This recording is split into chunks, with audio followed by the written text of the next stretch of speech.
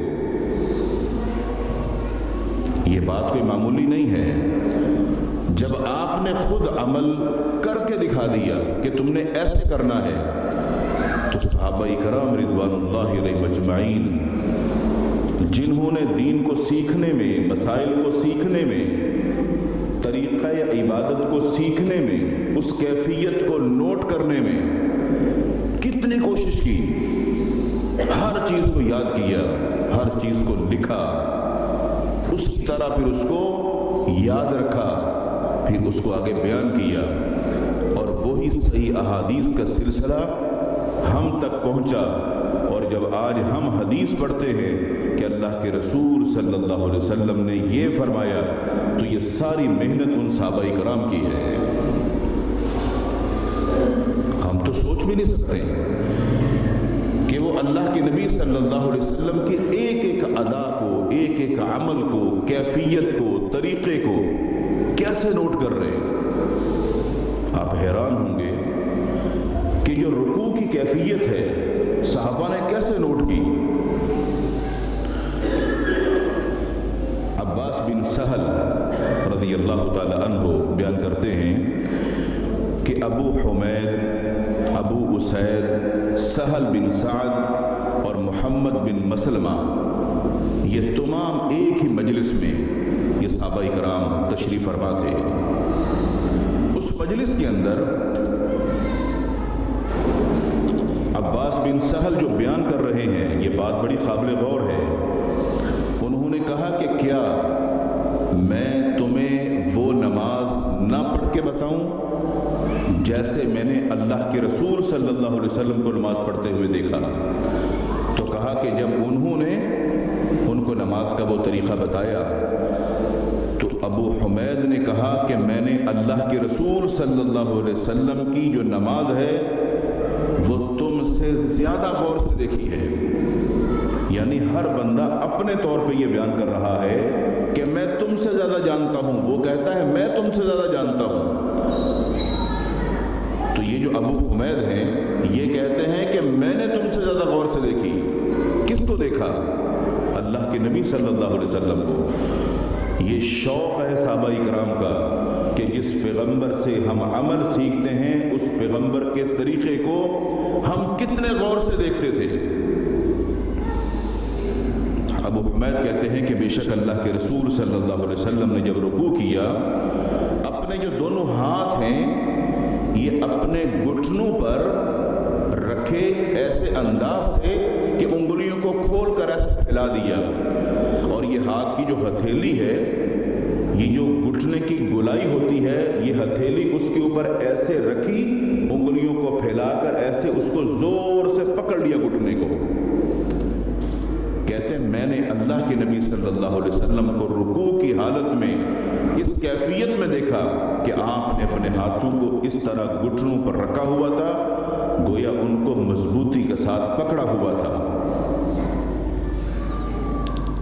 یہ جو کیفیت ایک صحابی بیان کر رہا ہے، یہ ایسا نہیں ہے کہ وہ ایک ہی صحابی بیان کر رہا ہے، یہ سب نے دیکھا، مگر ہر کوئی یہ کہتا ہے کہ میں تم سے زیادہ اس طریقے کو یاد کر چکا ہوں۔ تو گویا صحابہ کرام رضوان اللہ علیہ مجمعین اللہ کے نبی صلی اللہ علیہ وسلم کو عمل کرتا ہوا دیکھتے، اس طریقے کو بغور دیکھتے اور پھر اس کو یاد کرتے اور اپنے ساتھیوں کے سامنے اس کو بیان بھی کرتے تاکہ سب کی اصلاح ہو جائے، سب یاد کر لیں۔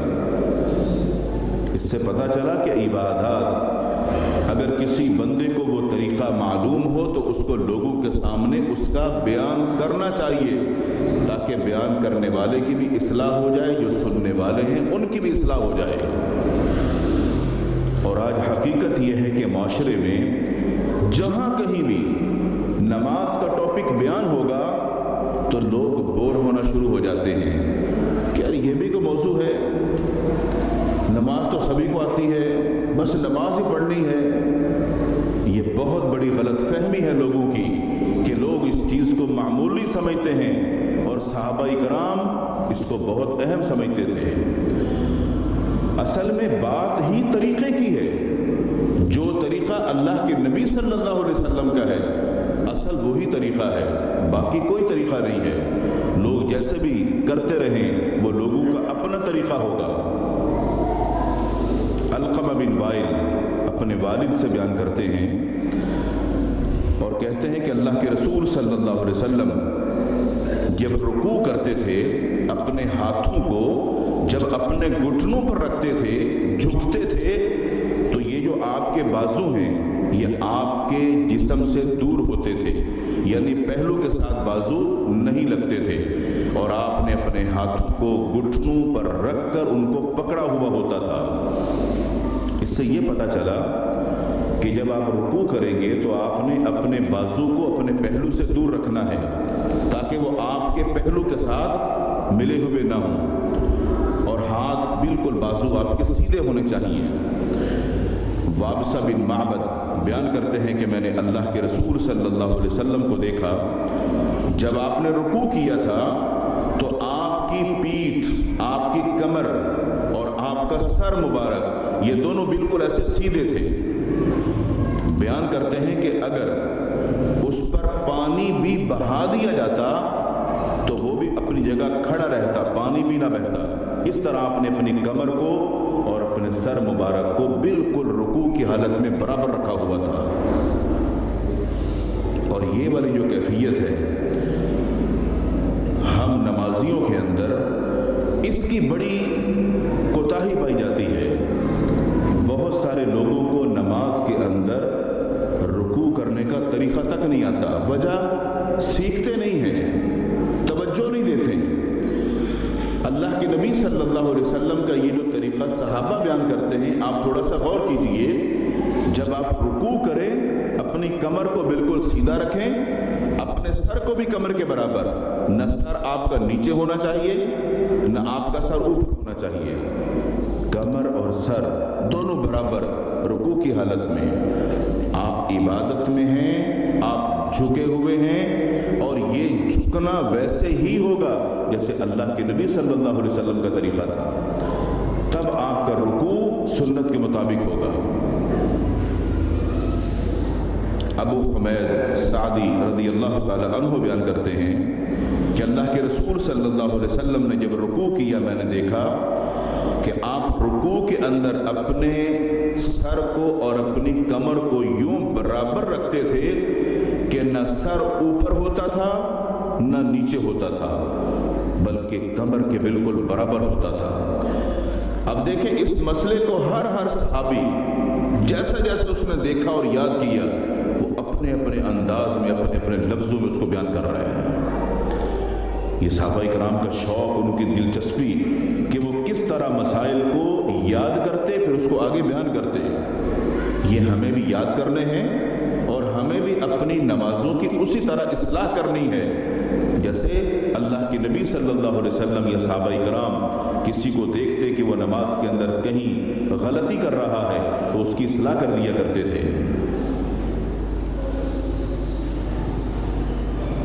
اللہ کے رسول صلی اللہ علیہ وسلم نے ایک حدیث میں اس شخص کے متعلق ارشاد فرمایا کہ جو رکوع میں صحیح جھکتا نہیں ہے, آپ نے فرمایا کہ وہ بندہ جو رکوع مکمل نہیں کرتا اس کو اس کی نماز کا کوئی فائدہ نہیں ہے. فائدے کا مطلب اس کی نماز اس کو فائدہ نہیں دے گی, گویا اس کا ثواب نہیں لکھا جائے گا. یہ جو محنت کر رہا ہے اس پر اس کو اجر نہیں ملے گا, اس کے لیے یہ فائدہ مند ہے ہی نہیں.